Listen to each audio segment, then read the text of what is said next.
মানে আজিৰ পৰা মোৰ প্ৰেছ কনফাৰেন্সত মই হাতজোৰ কৰি আপোনালোকক ৰিকুৱেষ্ট কৰিছো যে প্ৰথম নামটো কৈ মোক কুৱেশ্যন কৰিব হ'ব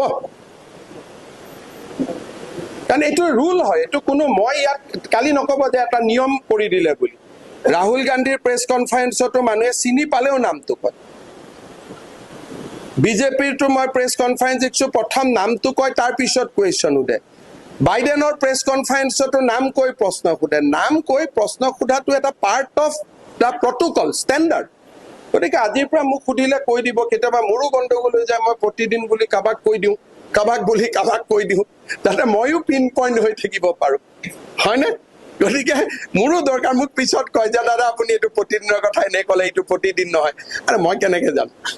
গতিকে এইকাৰণে নামটো কৈ দিব হয়নে আৰু ৰাস্তাই ঘাটে কোনো পোৰ্টেলে যেতিয়ালৈকে DIPR ৰেজিষ্ট্ৰেশ্যন নহয় পোৰ্টেলটোতো CMৰ প্ৰেছ কনফাৰেন্সত আহিবও নালাগে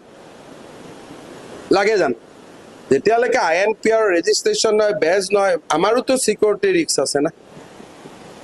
তাতো চিষ্টেমৰ মানুহে প্ৰেছ কনফাৰেন্সত আহে সবটো নাহে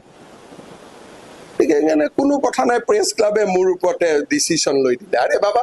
মোৰ ওপৰতো ডিচিশ্যন লৈছে কিন্তু শাহজালালৰ ওপৰত ডিচিশ্যন ল'ব পাৰিবনে নাই যে নাম নোকোৱাকৈ কিয় প্ৰশ্ন সুধিছিল মুখ্যমন্ত্ৰী